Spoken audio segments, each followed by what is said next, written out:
Well, welcome everybody. Thanks for joining us tonight for this roundtable discussion on mental health and recovery here in Colorado and elsewhere. We have a great panel, but I do want to start with, and again, my name's Chris Ray. I'm honored to be part of the Back from Broken Foundation. And of course, everybody knows Vic, who's here, or if you don't, I'm going to tell you a little bit about him. Vic is a person in long-term recovery, just like myself. He has his family here, and just like myself, we like to get in a lot of trouble back in the day. And you know, he worked on Capitol Hill, so hence we have a lot of these folks for this political discussion, as well as being a sportscaster both in Texas and here, and has roots in New Mexico and here in Colorado. I found Vic's Back from Broken podcast right after an overdose back in 2019. And I have been clean and sober since, but I remember hearing Vic's story, and I still listen to it probably at least a few times a year again, and I pass it along. But his story so resonated with me that it really helped me along my journey, as he has with many others, and how many other people that are in recovery besides Vic and myself help each other by telling our stories. Hence the Back from Broken podcast, talking about storytelling, sharing your story, and really finding the commonalities that we have between us. Whether we're on any side of the aisle or any form of recovery, I think that's what really drew me to Vic and the way that he relates to people. So I'm really proud to be a part of this, and just a little part of this, and I hope that you all get something from this. I'm going to go ahead and let Vic come out and introduce the rest of the panel members. But if he's ready, Vic, come on out. Appreciate it.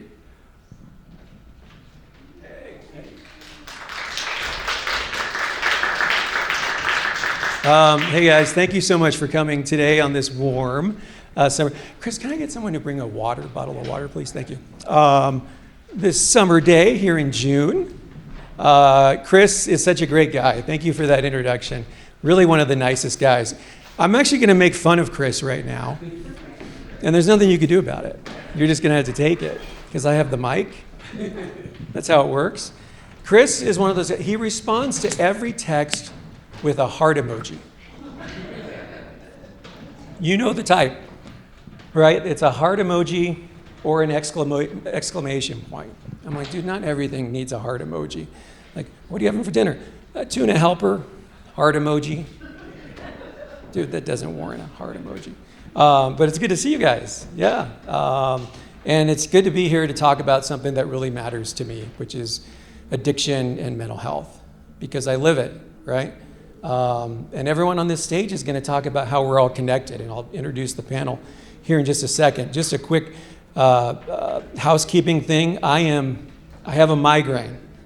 Yeah, it started kicking in this afternoon. If there are any migraine sufferers out there, you know the pain I'm going through right now, but I'm toughing it out because I want to be here and I want to talk to you guys. So I'm fighting through it, but I'm a tough guy, and this ain't my first rodeo with migraines. So. Also, this is the very first event that we're doing for the Back from Broken Foundation, which is the foundation, thank you, Darren, the foundation that we launched to ignite hope for people who struggle with addiction and mental health issues.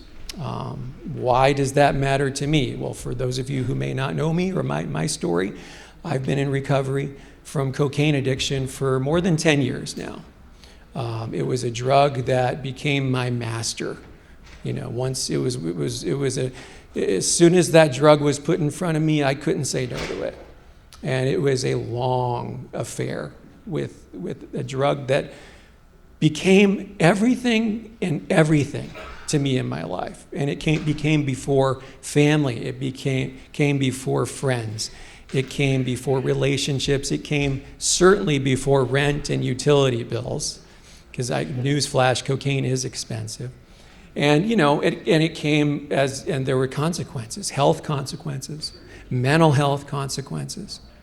And speaking of mental health, you know, one of the reasons why a lot of people reach the point of addiction is because we are self-medicating a lot of our mental health issues. And in my case, a lot of my mental health and behavioral health issues started at a very young age when I was a kid. And I was getting kicked out of class. I was the class clown, but I was also the class terror, throwing tantrums and throwing chairs and getting kicked out of the class and going to the principal's office as far back as I could remember, right? And so there were a lot of things that I struggle with. And when people struggle with things that they don't want to feel, when people struggle with painful things, you don't want to feel them. So what do? You medicate. This alcohol, this drug, this elixir is going to, I take it and pretty soon I'm not feeling any pain anymore, right? And that's why it's so hard. It's not just about, I love doing drugs. Because first of all, drugs are fun, otherwise people wouldn't do them, right? Drugs are a blast. The problem is, they get to a point where you're not taking them to have fun anymore. You're taking them because you need to take them just to get through the day, just to cope, right? Just to get out of bed, right?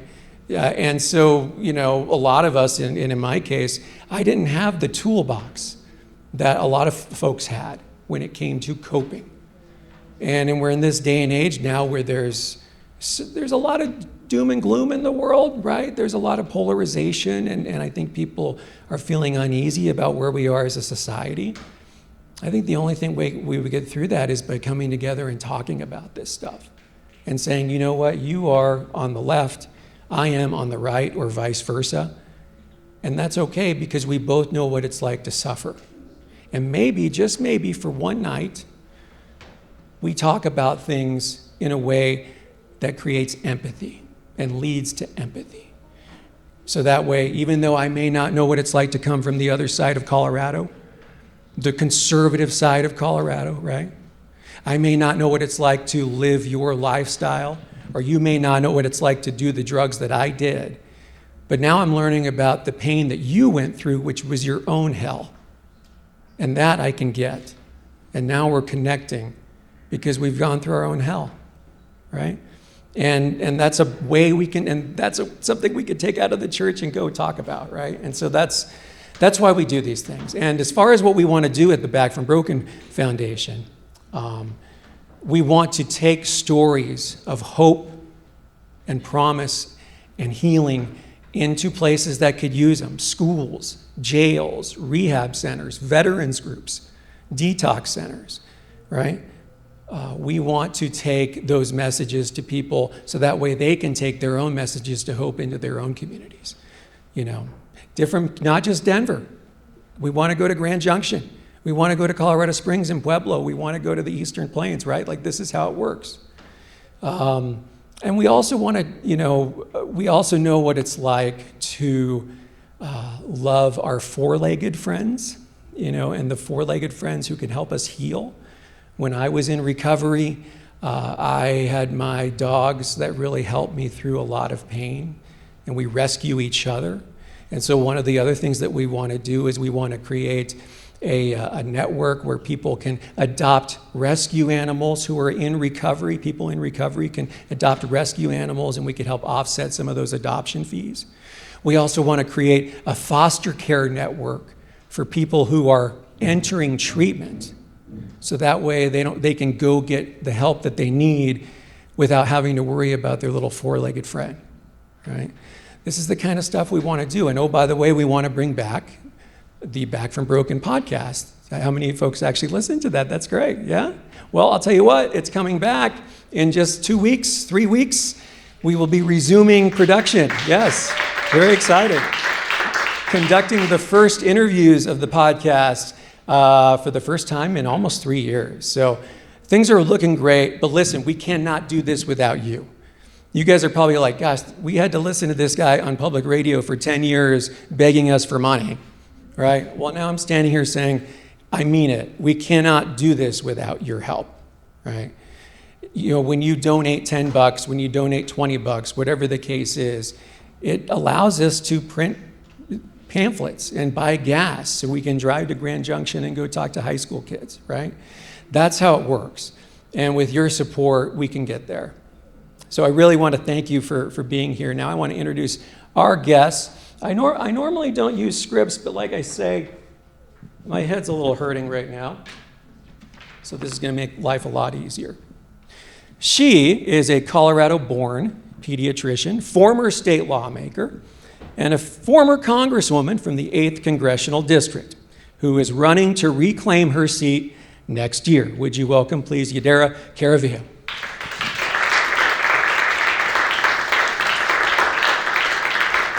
Good to see you. Thanks. Pull the chair. She's a progressive policy leader who has played a role in the passage of 50 state policies in Colorado. She fights to create greater access to affordable, quality health care for Coloradans. Please welcome Kyra deGruy Kennedy.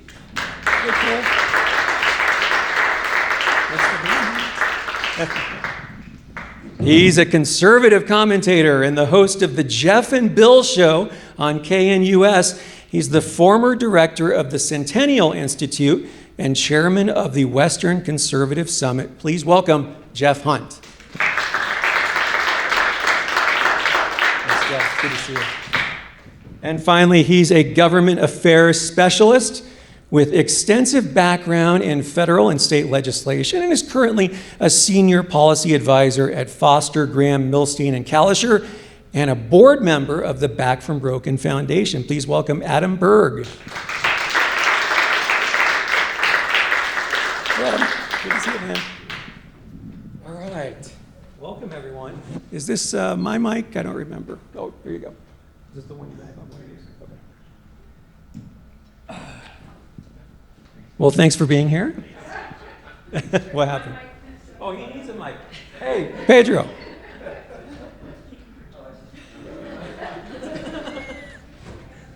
Did you really think we were going to mic you up? I mean, you already have a mic on your radio show. So what do you guys want to do now? This is the part where we usually start drinking. You know something a lot about that, my friend. Adam is a board member of the Back from Broken Foundation, and I know him from his work at the Capitol. I was a member of the Capitol Press Corps for many years, and a lot of it is a world in and of its own, isn't it? And there's a lot of partying that goes on, and a lot of hard drinking, and you certainly were part of that. Yeah. Thanks, Vic. So Adam, I'm an alcoholic. That's a way to start Hi, Adam. an AA meeting. So I just hit 3 years sober last month. Thank you. Which means, if you do the math, I spent a lot of years at the Capitol not sober, and somehow holding down the job and showing up as best I could for a long time and able to do the work. But, it is a culture, the government affairs space, where if you want, you can go get a drink every night, or you could go to a party every night, and you can find people who drink like us or use like us in certain circumstances. And so it can be a hard place to get sober. Since coming out more publicly about my journey, I will say I've gotten nothing but love and support and people who reach out. And I think that just sort of shows that there really is a need out there for these kinds of conversations. Yeah, and you hit it right on the head. Like, there's such a culture where, let's meet up. In my case, I'm going to go with my fellow reporter friends across the street for happy hour. And then our lobbyist buddies get there, and then the lawmakers get there, right? It's this whole thing, right? In terms of, you're just kind of this cauldron of booze that's prevalent. And it's really involved in anything we do in life anymore, right? And how do you navigate that as someone in recovery? Because it's everywhere. It is everywhere. And, my secret was always I would go to an event and I would have a drink. Right? And the whole time in my head, I'm thinking, I can't wait till I get home, because when I get home, I can drink like I want to drink, which is not normal, as you would guess. So a lot of drinking alone, a lot of trying to hide it and keep it a secret. And it was my biggest shame, and my biggest fear was if I came out as sober, so if I tried to not be someone who didn't drink, I would be ostracized by the industry. People wouldn't trust me. My reputation would be tarnished.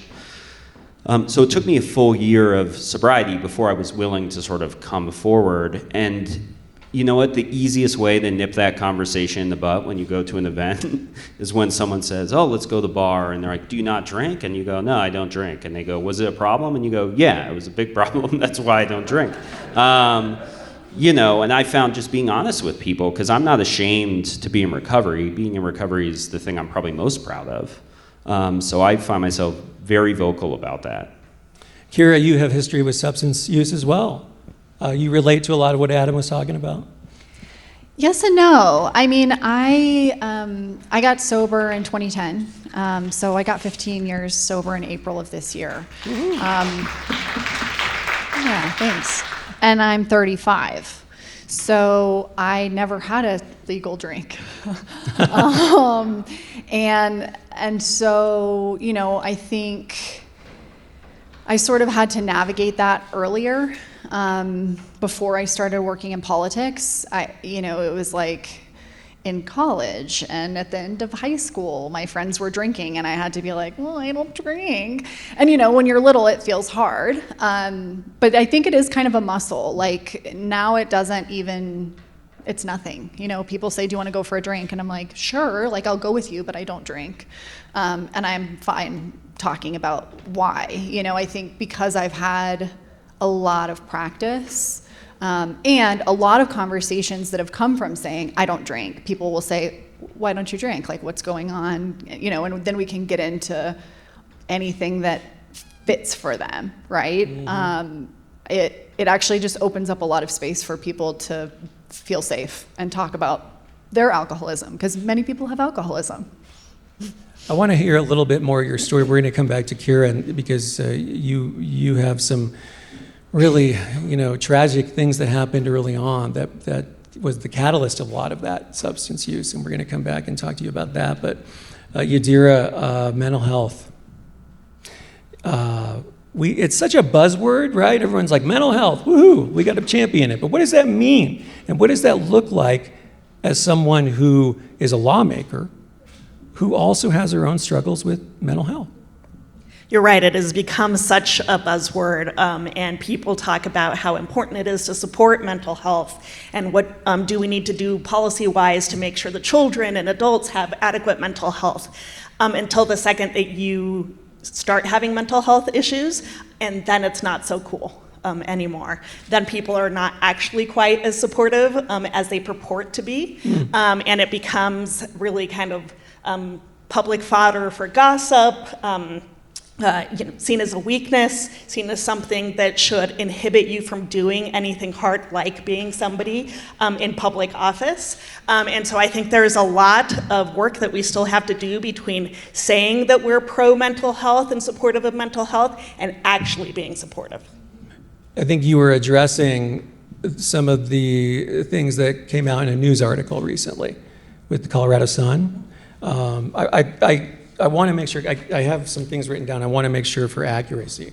And I want you to talk about this because it's so, this stuff is out there. The Colorado Sun reported that some of your congressional staffers, when you were in Congress, felt mistreated and traumatized during incidents last year that involved 2 suicide attempts on your part. Now, these were unnamed staffers, right? So these were anonymous allegations, first of all. And during one incident last year, staffers said they received concerning text messages from you.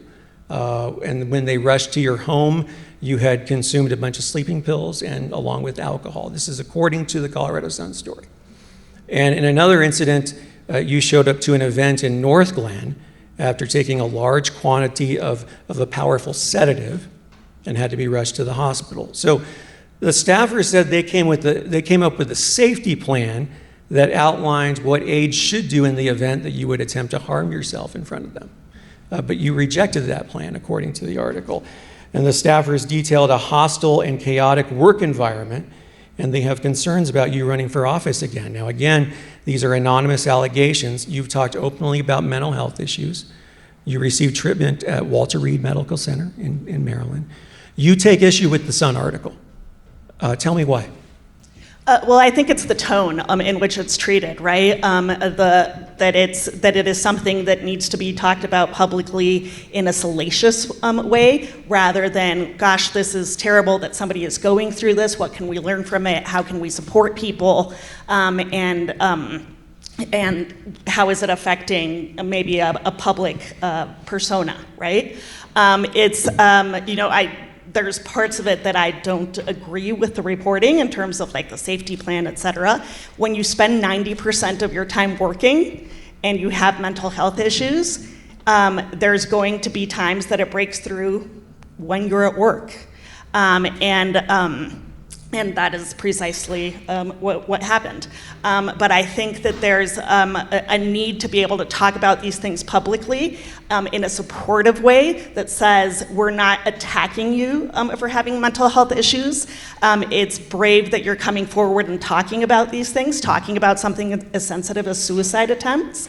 And how that's affected you as a public persona and what you're going to do about it, importantly. That it's going to be an example for, after honestly decades of ignoring my own mental health because I was so busy taking care of others, either as a doctor or as a elected official, and then finally got to a point where it was like, oh wow, this is really an issue. It's time to get some real care. That you're going to be an example for people to say you might have to hit rock bottom, but then you have to go and get help, right?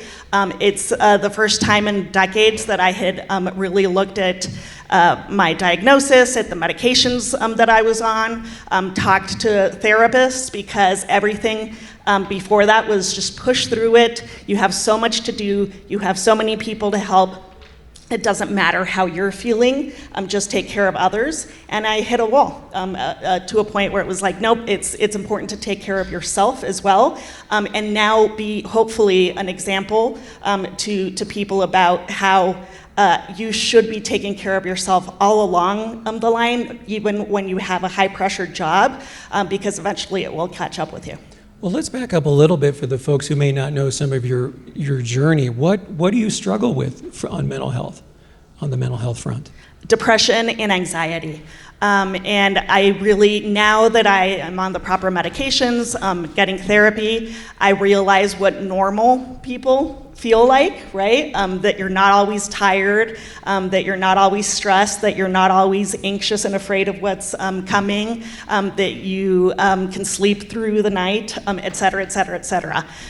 Because I've struggled with depression since I was 13. And so, apart from knowing that I had a great childhood, I don't really remember a time when I wasn't depressed or anxious. What does that look like? Because I think this is one of those areas where we talk about combating stigma. A lot of people have their own definitions of what depression is, and half those people, or most of those folks, have never had to deal with it, right? What does it look like? Is it different for each person, I would imagine?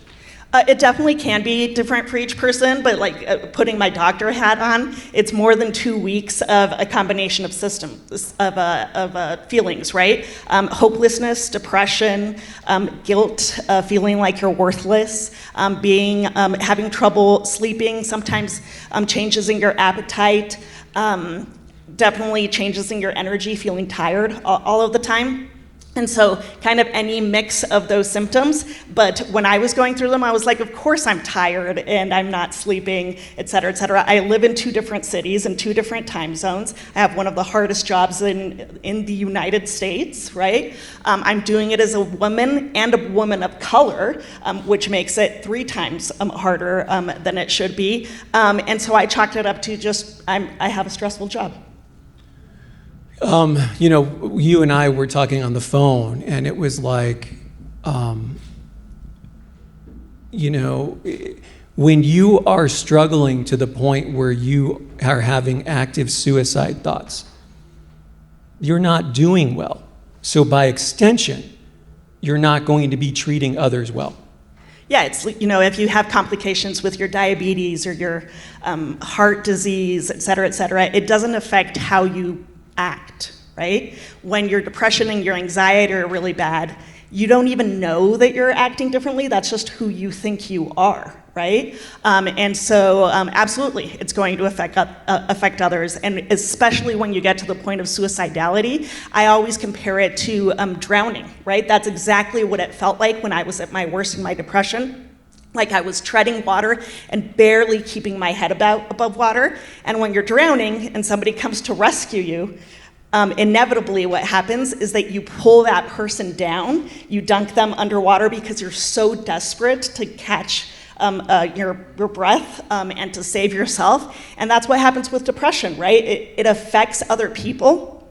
And so if we're gonna truly be supportive of mental health, we have to realize that when you're in a really bad spot, you're not gonna act normally. It's not gonna be pleasant for people, but that's part of actually being supportive of people with mental health. Where is the balance between everything that you talked about, raising awareness about mental health and wanting society to have a more compassionate view of mental health, right? And reducing stigma and not talking about it in a sensational manner, as you just said. While at the same time, we don't want to hurt others while we are struggling, because other people don't deserve to be hurt because we are struggling, right? Where's the balance? And I'm curious, that's a hard balance for anyone. I'm really interested in how you, as an elected official who struggles with mental health, maintains that balance. It's a hard balance to get to, and it's difficult to have people say that they're supportive of mental health, but then understand how to deal with a mental health crisis, right? There's incredible programs that we should be supporting more in terms of public funding and making them more widely available. For example, mental health first aid classes that teach you how to respond to somebody that is having issues with depression or really significant anxiety or any other kind of mental health issue. That's something that we should be teaching people more, because 1 in 3 people have anxiety or depression at some point in their lifetime. During the COVID pandemic, 50% of people reported having symptoms of depression or anxiety at some point during the pandemic. It's incredibly common, and we don't equip people with the tools that they need to be able to recognize that somebody's having a mental health issue. Nobody recognized that in me. It was not until I tried to kill myself that people were like, whoa, you're really depressed.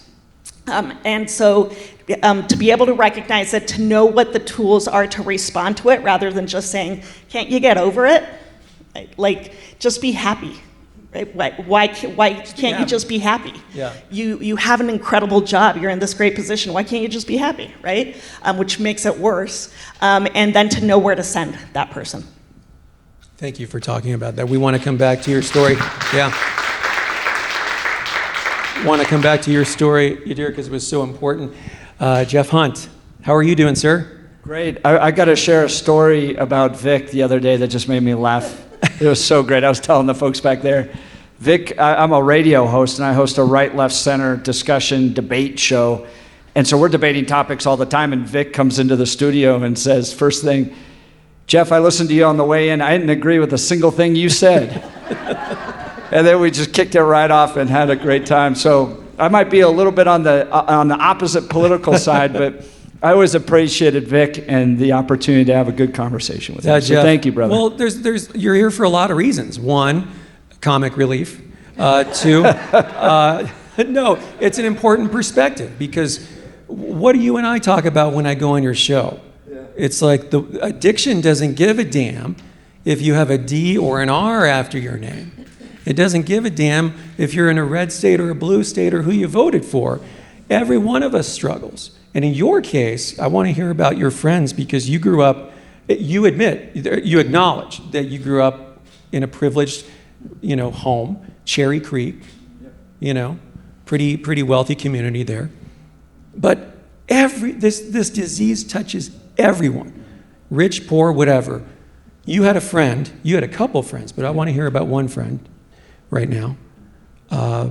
You go back to the days where you guys would play Nintendo. What were the games you were playing? Yeah, so grew up in Cherry Hills, and my best friend was the son of a Denver Bronco, and we were inseparable from 6th grade when I went from Greenwood Elementary School, or six years old, Greenwood Elementary School to Cherry Hills Elementary School, and then all the way through high school, inseparable, until I started to have a change in my life. And so we went through the whole party years, right? 6th grade, we started smoking cigarettes. 7th grade, we started drinking alcohol. By 8th grade, we were smoking pot.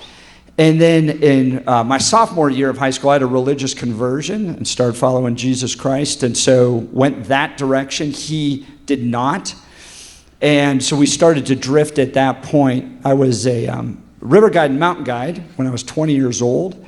And I get off the bus with all these high school kids, and I'm met by the owner of the company who says, I need you to go up and have a conversation, and you need to call your parents. So I call my parents, and they've said they can't find him. He's disappeared.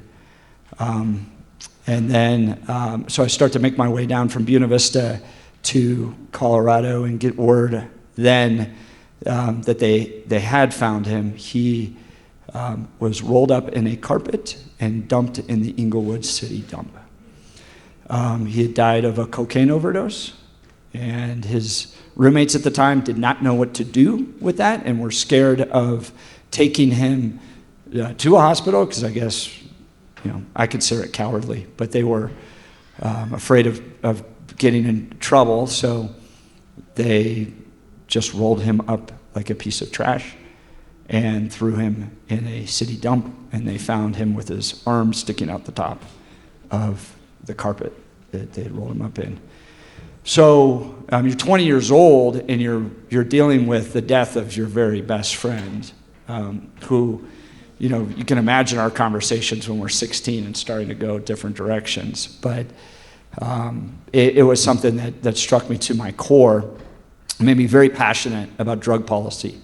I was probably one of the leading voices against what I call the commercialization of marijuana in the state of Colorado. And I've done multiple debates on that at CPAC, at Turning Point USA, on all these things. So I've been very passionate about the policy side of it. But a lot of it stems from just watching the kid that you spent 6 to 16, 10 years every single day at the pool, all that. And then growing up in Cherry Hills, I've lost a number of friends to addiction, drug overdose. What you have in that setting is families that work very, very hard to maintain the lifestyle that they have. A dad that, mom, 90 hours a week to afford that country club membership. So they're not around.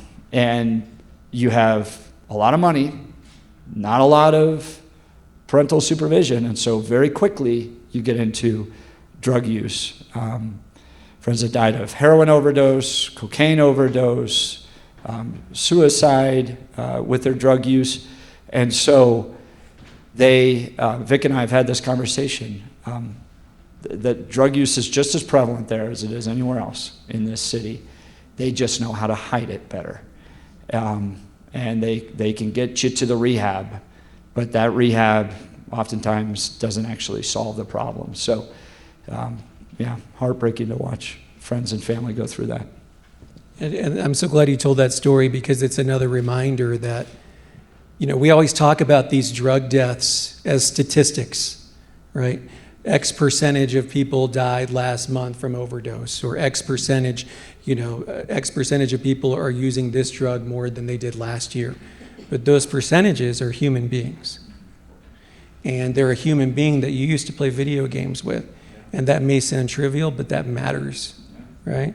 It matters. When you're riding your bike all over the neighborhood, going to 7-Eleven, all those memories, right? And then I get to, I guess one of the hardest things, but it is a blessing. I still get Christmas cards from his mom. I send Christmas cards to her. And you got to imagine, she has watched me get married, me have kids, me build a career, and her son is stuck at 20 forever.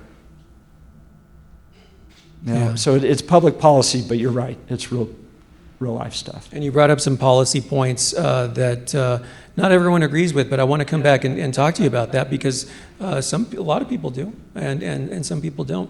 Kyra, you you were telling me about your story just the other day, because I always like to do a little homework with my guests before and just kind of know their story a little bit, and it was heart-wrenching.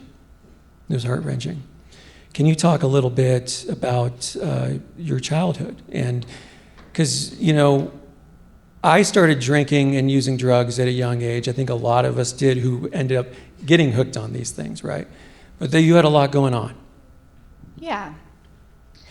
I was kind of born, I refer to myself as just a raw nerve, just doing life. I'm like so sensitive, and I was born so sensitive. So like I came out fourth in a family of high needs kids, and was Mobile, Alabama. in Mobile, Alabama, the dirty South, Bible Belt, and it was, I always needed so much. It was like I felt everything, and I still feel everything. I can feel everything. And as an adult with decades of therapy, that's fine. It's like a gift. But as a kid without skills and without parents around, it was really hard. And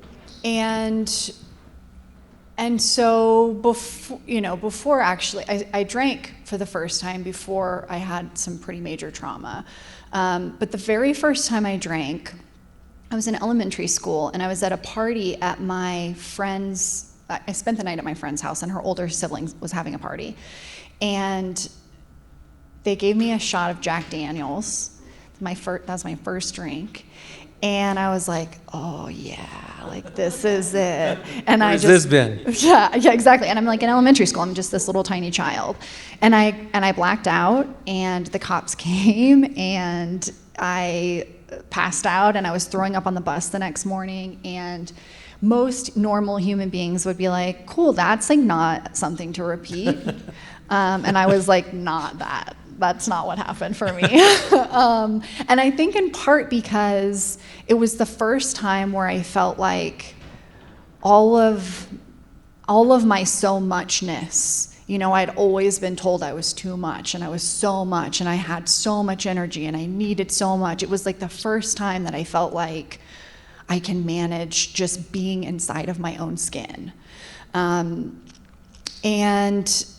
And that summer, I fell in love for the first time. And I went to a friend's house. We were all on the swim team together. And I went to a friend's house, and the older brother of my friend was the only one that was home. And I went into the house thinking that my friend was downstairs, and his older brother just like beat the shit out of me, and raped me, threw me down the stairs and raped me. And I had this moment of like leaving my body and feeling like watching what was happening and feeling like, oh, I need to get drunk. I need a drink right now. And so I did, and I just didn't stop. And I think, what's tricky is that when you're a little child, it's hard to get alcohol, because it should be. But surprisingly, it's not that hard to get super hard drugs. And so I got addicted to drugs really quickly, and ended up addicted to meth primarily, but also smoked a lot of crack. And where I got those drugs were primarily from older men. And that was never safe either. So it was like kind of the beginning of an epic of a lot of trauma, physical to my body and emotional and spiritual trauma. And I just continued to cover that up with substances, and spent a lot of my adolescence in and out of rehabs and in and out of, jail, juvenile delinquent centers, and hospitals. I tried to kill myself several times. And I think, it's funny, as I was listening to you talk, I was thinking about my own family's behavioral health issues and mental health problems, and my mom's depression especially. And thinking about the people in my life, one in particular who understands substance use policy really well, who has worked hard on substance use policy and done really good stuff, and yet does not understand behavioral health issues, does not understand depression, does not understand that when I start using drugs, I cannot stop. And even though I'm desperate to not pick up again, more than anything, I don't want to get loaded. I always start again. You know, that's the pattern. And there's something different inside of me than inside of them. And it's really hard to translate that lived experience if you don't have it. And because of that, it's really hard to actually speak to the root of what people see as, oh, you're just an addict. You know, like we can't really walk past there's like a big gulf between truly understanding at a visceral level and saying allyship. So I think I feel that. And it's hard to make policy to try to change hearts. There's a digression for you. Yeah, I think you put it perfectly, Kyra, in terms of, you know, what we go through as people who are in recovery. You know, the way I would always put it is, you know, imagine the only thing that you absolutely want to do is the absolutely thing you cannot do, right? And in my case, it's cocaine, right? Because once I start consuming that drug, what do people get? You talked about the things that we get wrong in terms of the policymakers when it comes to addiction. What do we get wrong about sexual assault and how we talk about it? Ooh, so much. You know, I think, so when I was 15, my parents kicked me out when I was 14, for good reason.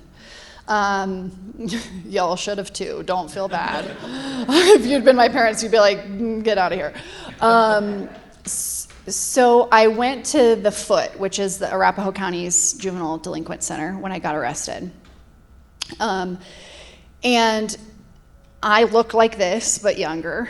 So like, I appear in the way that people like to help. I look like a person that systems want to help. And they did, right? Like they had therapists coming into jail. They like started AA groups. They were like doing drawing therapy. I mean, it was bananas. And I was the one white girl there, the only one. And I was surrounded by mostly black young girls, some Latina girls, but it was primarily black girls who had done less bad things than I had done, and had equal, if not worse, sexual trauma than I had had. And I think, I mean, not all of them, but as a majority. And I think one of the things that gets lost is that mental health issues and trauma and PTSD they're not just a little thing, right? It's like in the cells of my body. Like I've had a lot of therapy now, so much therapy, some really bad therapy, but some good therapy. And I've gone through the steps a million times, and I've done like a lot of work, obviously, because I can talk about this stuff, but I think that I only am able to do that because of my privilege and because of the way that I look. And so when I am triggered by something, I have like a van of tools to use. And most people, especially people that don't look like me, do not have that. And so to behave as if a woman who has experienced rape should be able to respond to the world and to trauma and to Jesus, like the moment right now, right? Like we're living in a moment of trauma, and women who have been hurt are triggered right now, and we're just behaving as if they should get over it. And so I think that's like the very bottom of what we're doing wrong, is like we don't even understand the cornerstone that you have to put in place in order to build policies that are actually generative and healing. Just scratching the surface. Right. Yeah. Adam, you work on a lot of those policies when you're at the Capitol. I want to talk about your story a little bit. You grew up just south of Denver, right? Yeah. Yeah? Yeah? Not too far from here. All right. You have a family that had a history of Yep. alcoholism. Yeah. Yeah. Yeah, I do. And some of my family's actually in the audience. Yeah, on my mom's side, for sure, a history of addiction, both opiates and alcoholism. And I never really thought about it that much when I was younger. I know my mom did, who's here, and saw sort of this tendency for altered states and liking substances from a young age, and it all felt really normal to me. And some of what Jeff said, which is growing up in, Cherry Creek School District, and you're around a lot of it a lot of the time. I had my first drink around middle school and kept going through high school on the weekends, and weed smoking, and then Bonfires. yeah, right? bonfires, and it all felt really normal to me. And then, of course, I went to CU Boulder, and the easiest thing to get up at CU Boulder, which kind of shocked me, was prescription drugs. And, I thank God that I didn't, ever get hooked on anything other than experimental and kind of see what happened. And I used to not think my story was particularly exciting. Like, I am a classic alcoholic in the sense of this is a progressive illness, and it gets worse over time. And that's just the nature of this thing. And so, when my drinking got really bad in college and beyond, I just sort of assumed that one day it would get better. What I didn't realize about drinking is, while other people saw it as the problem, I always saw it as the solution. Yep. Because to me, drinking did for me what nothing else seemed to do, which is it made this anxiety diminish. It made me feel more comfortable in my own skin. It made the world feel more approachable, and sort of got rid of this internal fear that I kind of always felt. But you put it to me, I love to escape myself. Yeah. I think people who have addiction and alcoholism, well, in programs we refer to it as a spiritual malady, but it's something within us that we are using the substance to treat. And so we're actually treating ourselves. To me, it's like when, someone with diabetes takes their medicine. My medicine was booze. And I functioned for a long time, quote unquote functioned, for a long time, where I was showing up to work, I was hungover every single day. I'd wake up, my routine was I'd wake up committed to not drinking that day. Drag myself through the afternoon. By 3 o'clock, I'm thinking, do I have that bottle of vodka in my car? Do I need to stop on the way home? And then as soon as I got home, and as soon as I took the first drink, I would essentially drink through the night until I would pass out or make my way to bed. And it was my cycle for years and years and years. And then ultimately, the last 6 months of my drinking were progressively worse. After about 150 days dry, after a visit to the hospital, like a good alcoholic, I thought I was special. I was like, I'm the one guy who is if it's the right medication, I'm gonna be fine. Or if I get the anxiety med, I'm gonna be fine. And I went back and my drinking was 10 times worse. And I continued to battle and battle and battle. And if you had talked to me or talked to my parents, a month before I ended up getting sober, I was unwilling. I was still unwilling to admit I had a problem until I hit a deep enough bottom that I was hopeless enough to actually ask for help. And that's such a good way to put it. Hopeless enough to ask for help. That's such a great, you finally waved the white flag. We always talk about addiction and alcoholism as it's a battle. And I think that's the wrong terminology, because when you try to battle this disease, you get your ass kicked. Every single time. It's in surrender. It's in surrender when we could actually admit that we actually need help. As in your case, you were highly functioning, and there's a lot of them. I mean, there's doctors, lawyers, you name it, who go to work every day, and I'm fine. I got no problem. It's like that dog in the meme, right? That's sitting there and he's drinking coffee, and there's flames burning all around him. Like, this is fine. I'm fine, right? Yeah. That's what we do. It is what we do, and there's so much shame tied up in this stuff for people. It's one of the biggest barriers. to asking for help is we are so ashamed of this cycle we're in. We feel like it makes us weak people. We feel like we're just not strong enough to overcome this on our own volition. And people, sadly, you know, I always forget because I'm around people with really good recovery. The statistics are not great, generally speaking, for people who are addicts or alcoholics. A lot of people don't get sober because it is such a high threshold to hit a point of willingness to say, I can't do this alone and I need help.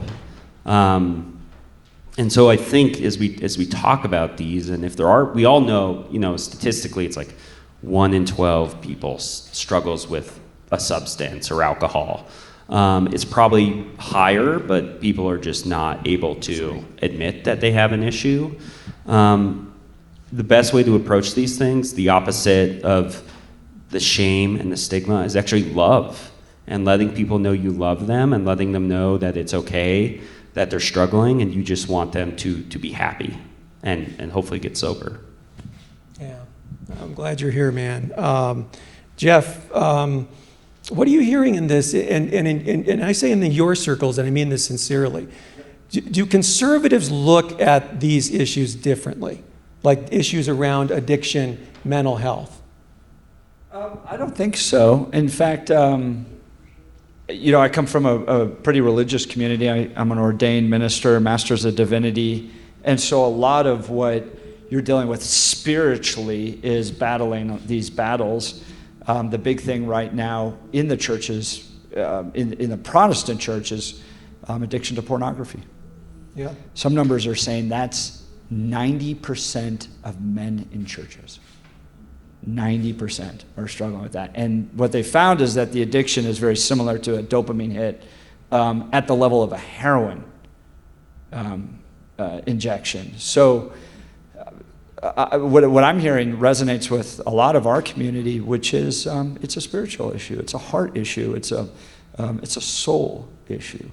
You know, it's not just flesh and blood, just get over it, do better next time type of thing. You got stuff in your heart you got to work through. So, no? Yeah. What do lawmakers get wrong about all these things? Because you're on the front lines when you were both at the state capitol and in Congress, and my gosh, you're in a swing district of all swing districts, right? One of the swingiest. Oh, one of the swingiest. And not in a fun way. I mean, and you know, I'm sure exasperated parents come up to you all the time, like, what are we going to do about this addiction crisis? What are we going to do about fentanyl? What are we going to do about, you know? And let's not forget, by the way, that while fentanyl is a big deal, the reigning champion, of things that were of substance use, where people end up in the hospital, is alcohol, right? So, I guess, what are those conversations like for you? You know, I think that what makes it difficult is not that there is a difference of opinion, right, between left and right of what needs to happen or what the problem is. It's that the politics of it get in the way, and we end up with a patchwork of programs that we kind of put together, and then you go back and try to get elected, or you don't, and then somebody else has to take it up, and everybody has like the 5 great ideas that they came in with to a term, and then you're like, oh, it turns out that other people have tried them and they didn't work because of all of these different issues, right, Adam? And so it just becomes this mishmash of things, right, where there's programs that doctors don't know about, that counselors don't know about, that therapists don't know about, that are getting funded, but none of the money is being spent. Others where the money is being spent and probably should have more money, and then suddenly they got cut off. And so the way that our government is structured makes it so that we can never really get to the root issue of the problem. Never can really invest what needs to be done in money and time and education. And everybody has the best of intentions, but we can never get the ball very far down the field. And you know, and we never hear enough, or it seems like the experts never do enough listening to the people who have actually gone through this stuff. Kyra? Yeah, you know, I think what's tricky is that, Jeff, I appreciate you bringing up a pornography addiction, because I think that addiction in general is complicated. Yeah. And the issues that contribute to addiction are incredibly complex. And so even when we have passed all the programs and funded all the programs that we think are right, we still have a culture issue, and we still have family issues, and we still have romantic issues, and we still have domestic violence, and we still have, you get what I'm saying, like genocides, etc. Like, things are happening that you can't really build a policy to fix. That's as easy as it sounds. Obviously we're underinvesting in recovery, obviously. And the fact that our jails are the largest mental health providers in the entire country is obscene. Like, that is unacceptable. So, like, there are fights to be had here, and there are policies that need to be changed. And frankly, like, our jails and prisons, I'm not an abolitionist completely. I'm not a total abolitionist, but I am of the mind that most people end up in jail because they have a trauma. And putting them into jail where they are going to be re-traumatized is unconscionable. We should not be able to do that. And so, like, if what we're actually talking about is helping a culture and a people thrive, what we need to be doing is providing adequate health coverage and thinking about housing, and thinking about food access, and thinking about safe use sites, and thinking about, like, how do we actually build a culture that helps people thrive, instead of trying to throw money at people who are just doing the best that they can to cope with the trauma of everyday life. So that's not really an answer to your question, No, but I'm happy to be on a soapbox about it. Well, Jeff,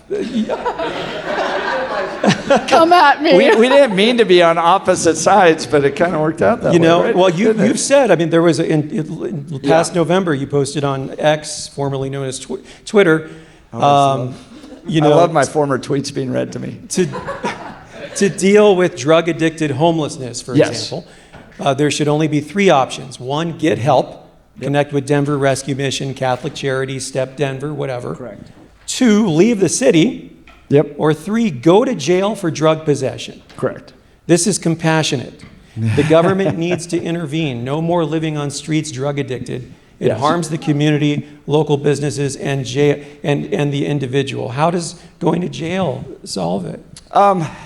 Well, like I said in there, when you're driving by rows and rows and tents of people living typically in some form of addiction, right? I think we've moved past, at least my perspective is, we moved past that the folks that are homeless are just going through a hard time. I kind of have the Mike Kaufman approach to this, that you're either dealing with mental health issues, you're dealing with addiction issues. Oftentimes they're intertwined, but we're not just, it's not the old way of looking at homelessness. So, studied this in Los Angeles in grad school. How we've approached homelessness has changed. Back in the 50s and 60s, it was generally understood that it was a hot and a cot. You just needed a hot meal and a cot to sleep, and you'd be okay, and get up, go to work, and you'd be off the streets in no time, that type of thing. Then we moved into big operations like PATH in Los Angeles, where I did a little bit of volunteer work, where, everything's provided for you. Housing, job placement, you can buy a suit, you can get a haircut. They've got healthcare there. They've pretty much got everything you need to help. So why are we still dealing with homelessness? Because we have an addiction issue or a mental health issue, which I don't think we adequately address. So what we saw in Oregon, Portland, with the kind of decriminalization movement, plus we'll just give you a ticket to get help, and we just hope at some point you'll get help. We'll provide all the services, but it's really up to you, and we just hope you do. You see Oregon even walking that back at this point. that it just didn't work. It got worse. You ended up with more and more people on the streets, more and more people drug addicted, more violence in Portland taking place. And so I don't see prison as uncompassionate. I see it as a good step in some cases to help people. And I think you need to be very, very clear that we're not going to tolerate you living in a tent, drug addicted. So if you It's just not refuse gonna treatment, happen. you go to jail. I'm sorry, what? If you refuse to get treatment time Yeah, and time again, and you're going to stay around here. you're going to go to, And you gotta go to you're jail. not going to, we have all these systems to help you. You're not going to visit them. You want to live drug addicted. I think as community leaders, you have to think about the kids. You think about the neighbors. You got to think about their experience. It's not safe for us as a community to do this. So you continue to refuse help. Then you have two options. You leave our communities, or we'll incarcerate you, and we'll force you to get the help you need. And I think Douglas County's taken this as a similar tactic. They ban camping, no panhandling, can't do it. And I think Douglas County is a good model. Thoughts? Happy to respond. I think a couple things. So I understand your perspective, actually. I know a lot of people who share it, and I love a lot of people who share it. I'm, again, from Mobile, Alabama, which is a place that is only Republicans. And so I hear it. And I think if you don't...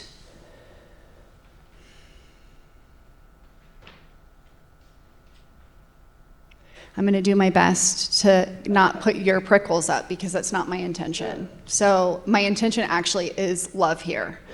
I think it's really, really hard to speak to something like this if you have literally no lived experience. I was homeless. I lived in a tent. I did lots of drugs in the tent. And I, again, have the privilege of this body. And so I don't live in a tent now. But I think that when we jump to a conclusion like your only options are to leave or to go to jail, we're missing all of the messy, yummy middle of being human. Like, when your lived experience is of one that has always had your needs met, that has always had a place to sleep, that has always had food on the table, that has always had a full pantry, that has always been surrounded by other rich white people, that has gone to the country club, when that is your lived experience, which it's not your fault that you have that privilege, but when that's your lived experience, you literally cannot understand your privilege in relationships to others unless you do incredible amounts of work on yourself. And I think actually that's what the moment calls for. Like, I think what we actually need is a revolution in spirit, right? Like when I talk about a spiritual malady, it isn't, how do I find religion that makes me feel good? It is, how do I see another person in their humanness, at their worst, and know that that is in me? And in this moment, when we're watching our systems collapse, when we're watching our entire public health infrastructure get defunded and destroyed, when we are watching homelessness increase and addiction increase and food scarcity, and I mean, we're like right at a jumping off point right now. Like, this is a moment where collapses are going to expand. And those of us who have had the most privilege are about to start losing it. Like, it's gonna be hard to hang on to the privileges that we have in the next 15 years. And I think it makes sense for us to actually take this moment and make it generative and do the work inside of ourselves that lets us actually see the humanness in one another, and then build systems that actually feed that instead of trying to incarcerate away all of our people. I mean, locking people up doesn't solve a problem. It never solves the problem. I've been in jail, and baby, it doesn't solve the problem. You know, like I got out and used drugs because it's horrible. It's horrible. No one should have to go through that because they're having mental illness, ever.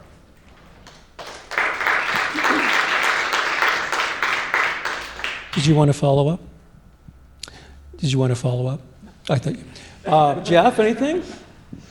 Yeah, I mean, there's a lot to respond to there. So remember, it's three-legged stool in the response. Provide help, but if you're not going to get help, what do we do? Yeah, good question. So yeah, I mean, Yeah. what's your response to that? Yeah, it's a good question, and That's you're a right. good question. And you're right. There was a third option that I didn't acknowledge. I think that relapse is just part of recovery. It was for me, and it was for the 100 women that I've sponsored in the last 2 decades. I have a couple sponsees who have not relapsed, but it's not many. And I've had a lot of people that I deeply love who have died. And I think it's true that there are some programs. I'm going on. Sorry, Vic. I was in a program. I got help. I was given help. I was put into a treatment program where I spent a lot of years. There is a documentary about it called The Group because it is a cult. So hey. You could just say it. You're talking about AA. No, actually, steps. it was pre-AA. It was pre-AA. Yeah, so this was its own group. Okay. It's called Cornerstone, Okay. and there's a documentary about this cult. So I think like the idea that we just can get help is true for some people. It's true for people with privilege. It's true for people with money, and even for those, the treatment options aren't good. And for people who don't have privilege, there are no options. There are no options. Mm-hmm. There is jail. Like the waiting list, I mean, Arapahoe House was our only option for people and it closed. Like we don't have, if you have no money, you don't get treatment. I find myself really, I mean, it's just really compelling conversation. I'm just like in the audience here because it's really interesting. I do not come from privilege at all. I come from a poor family, and I didn't have a dime to my name. I went to a very fancy treatment center in Estes Park about 20 years ago when I wasn't ready to get help. And sure enough, I spent 28 days there jerking around, hooking up with my cabin mates, you know, selling cigarettes out of my cabin, playing, you know, running March Madness pools in rehab. Yeah. And go figure, on day 29, and when I check out, I get high, right? The most expensive high I've ever gotten, right? Because of all that money, right? And that was a rehab where a lot of privileged people went to, celebrities, right? Fast forward to when I was ready to get help. I didn't have a dime to my name, and I went to free outpatient 12-step meetings. The difference between the fancy rehab that cost a lot of money and the free meetings with bad coffee inside church basements was willingness.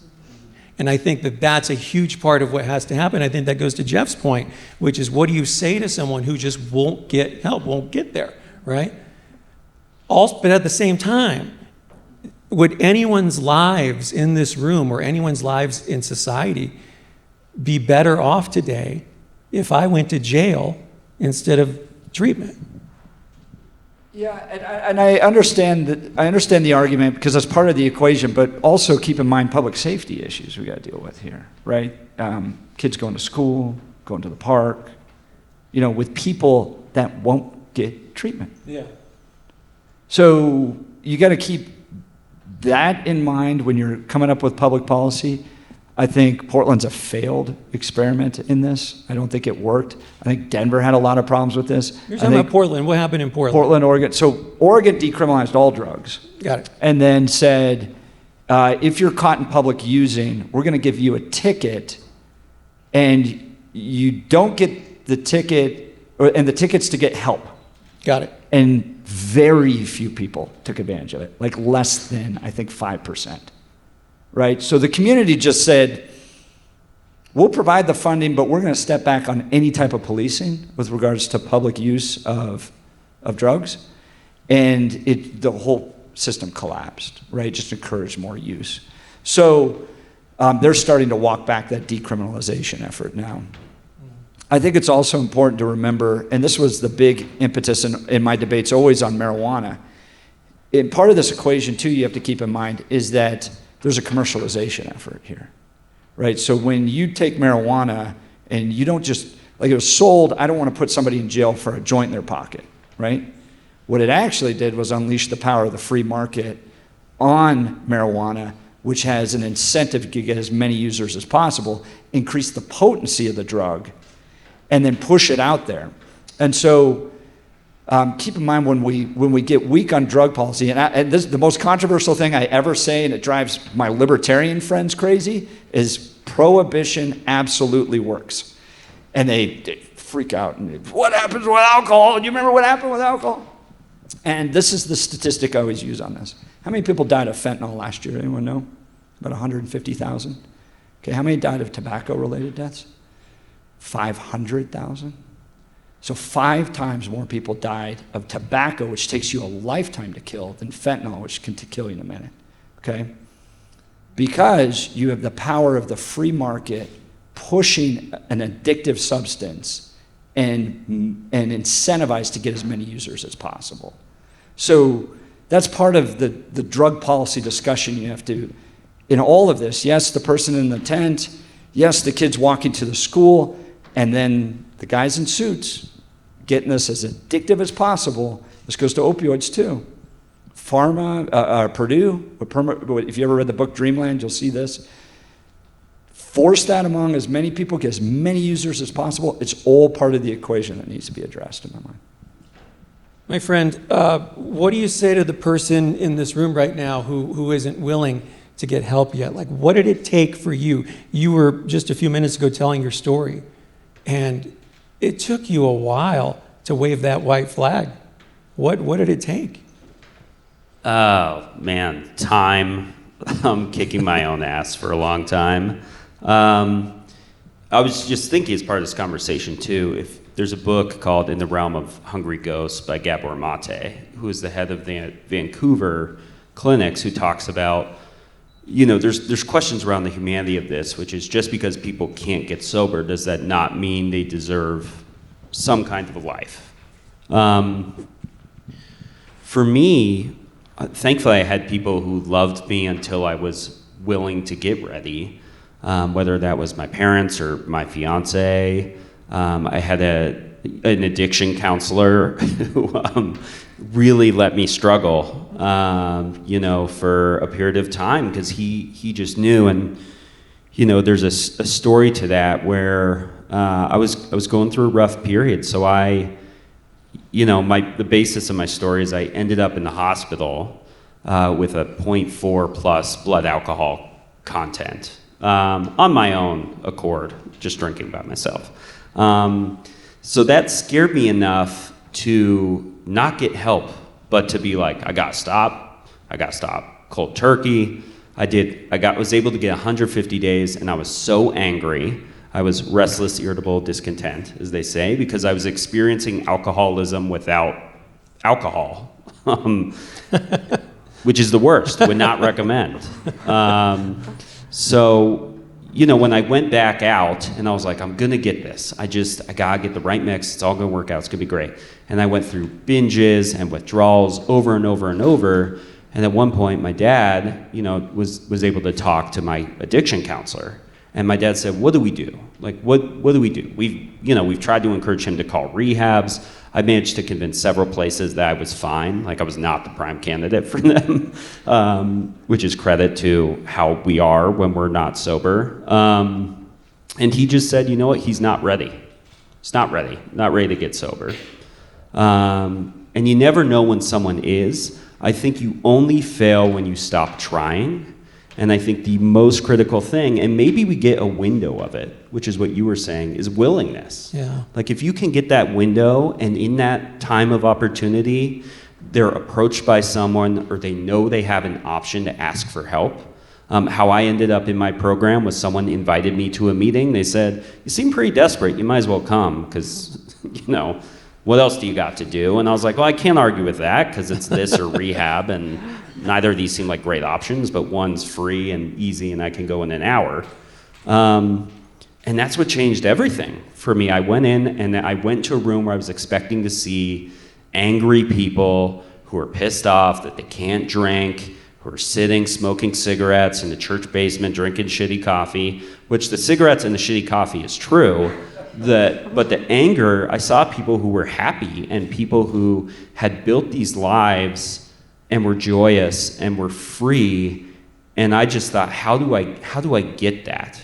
And I was willing to believe that if it worked for other people, I could find something that worked for me. And that's when my journey to recovery started. You always hear the newcomers in a meeting, what if I can't have fun without alcohol, or I can't have fun without drugs? I'm like, dude, you have an ankle monitor on. You just got out of jail. You're broke as shit. And when's the last time drugs and alcohol were fun for you, dude?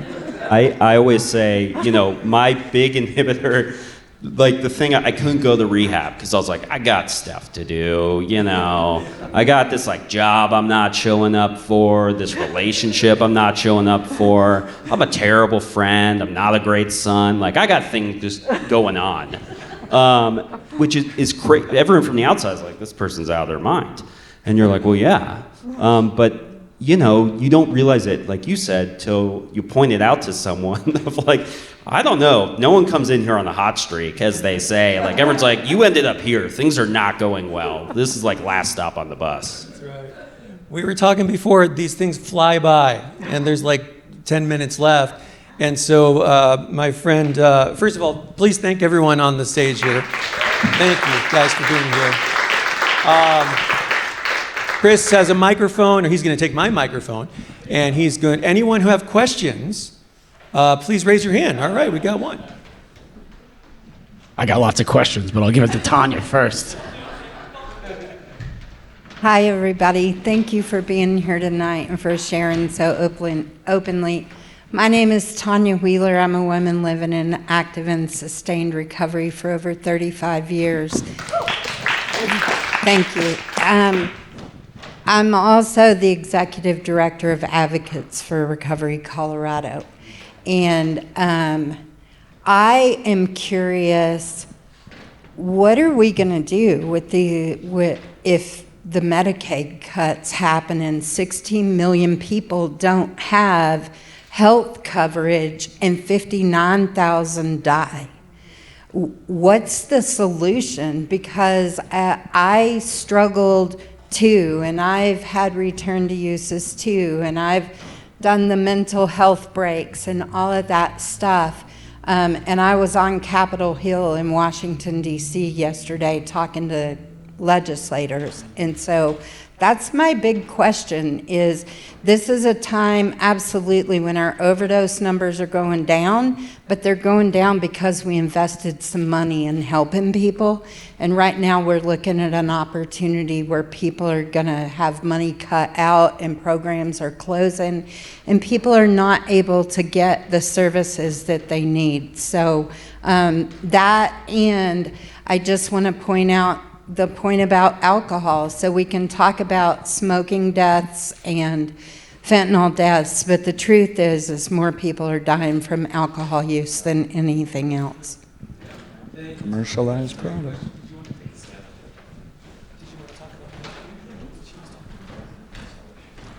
Now, let's remember, it's not just Medicaid. It's the ACA subsidies are going to end, and so hundreds of thousands of people are going to stop having health insurance. And now they're talking about Medicare, right? Even though they say that they're not, but then they kind of are. And that's not to say all of the other programs that are being unfunded. People are going to die. That's the choice that we're making right now, is you're poor, you do not get health coverage, you die. Can I add? Yeah. I agree. And it's horrible. It's how do you look at the news and not just weep every day? And I think that this is a moment where we collectively have to start doing some different shit. We need to start behaving differently. And it's going to be really unpleasant, and it's going to be uncomfortable, and we're all going to lose some stuff, and we're going to be it's going to be hard. And like, if you have a bed and you have food on your table and you can pay your rent or your mortgage, you better be giving money away. And you better be starting mutual aid groups, and you better be getting to know your neighbors and figuring out what they care, like, even if you don't like them, right? Like, I have neighbors that I do not like. At all. And every day I'm talking to them, right? Like, and I'm getting to know what they care about, and I'm understanding what their needs are. And this is not how we live in America, but it is how we have to live now, because this country is changing, and we cannot count on the government. At this point, we can no longer count on the government. So we have to count on each other, and we stopped doing that more than ever during COVID, and so this is a new moment where we have to show up differently. Thank you. Thank you for the question.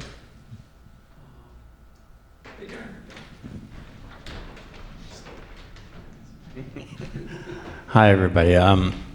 First of all, I want to thank everybody up here. Amazing. Thank you for sharing so deeply. I think that's what we really need to do as a society is be open with one another. I want to thank you for your genuine views. Because we do have so many people, me and my family, we have different views, you know, and I think that we're experiencing that. But I want to speak to one thing, like, as a person who was on the streets for 7 years, who was that guy in the tent, right? I didn't have hope for so long. And it was because of a trauma from many different things. But I used to go to this place called Same Cafe on Colfax, and I would go there and get a meal every day. And I wasn't ready for 2 years. I just wasn't ready. And they never tried to really tell me to do anything. They just listened, and they sat down with me and ate with me, and they did the most beautiful thing. They gave me dignity. And it was that thing that made me want to get better. And is that going to work for everybody, just giving them a hot meal? No, it's not. But sitting down and getting to spend time with someone who cares was the catalyst that got me to say, you know, maybe I should try going into sobriety house, you know, which was free at the time, and maybe I should start doing these meetings that they're talking about, and maybe I'll start, you know, working with a sponsor, and it's these little slow increments, but it's love that really kind of kept me moving forward. The fact that people cared who I was and that they weren't giving up on me. Now I'm a person that gets to help other people. You know, and I started an organization. I helped thousands of people, but it was that person sitting down with me and having a meal with me and saying, Darren, how are you doing? That really led me to all the things that I'm able to do now. And I want to challenge this one thing, like the people I see and I work with on a daily basis all throughout Colorado that are the ones helping these individuals are people like me. So there's this wonderful, wonderful opportunity for people to be of service to our community. And they come from those tents. We just have to give them the opportunity, but if we stick them in jail, they're not going to get that opportunity necessarily. Actually, they are now. They get to help people in the jails. So, you know, as a public safety issue, I think the answer is within the problem. So just consider that. Thanks.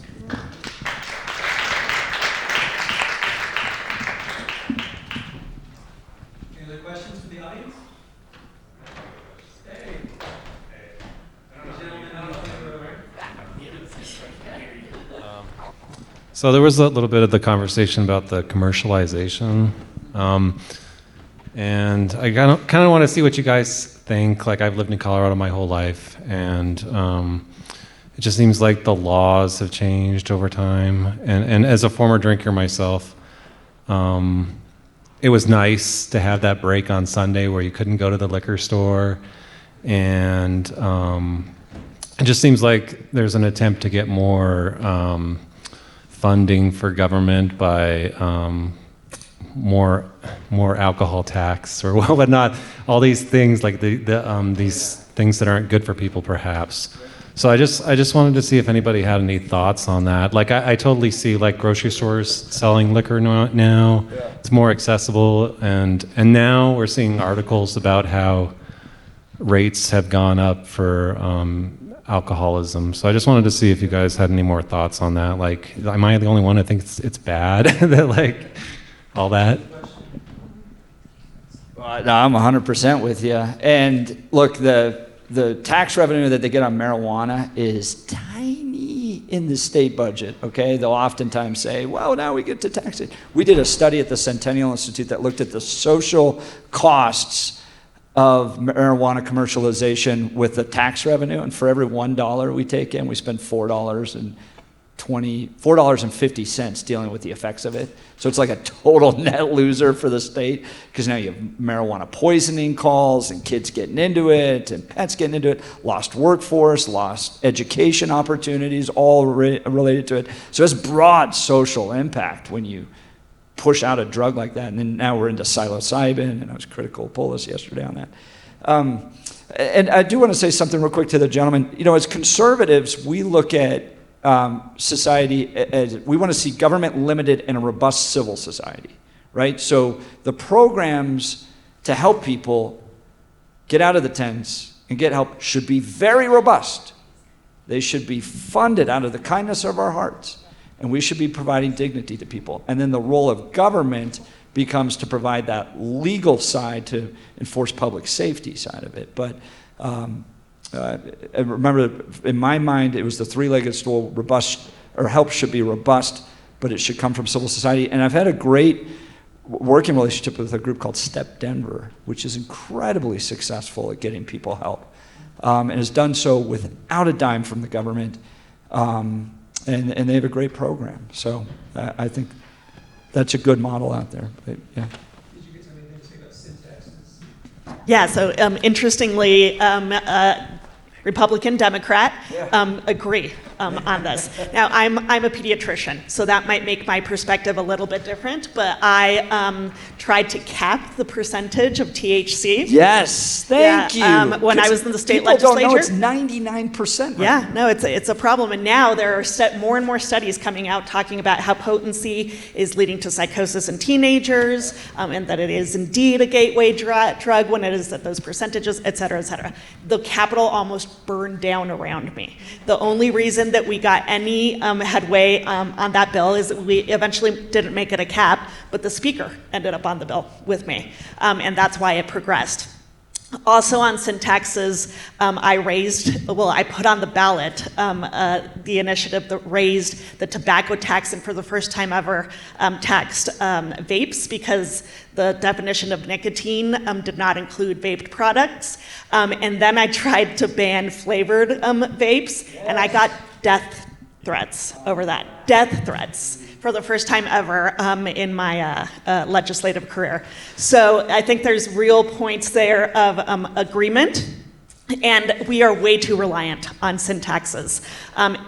A lot of it has to do with Tabor, which I know that Kyra can definitely touch on. But those are the only places where we can get agreement from taxpayers, is tax marijuana, tax alcohol, tax cigarettes. We're willing to pass those taxes, but don't tax me in any other way.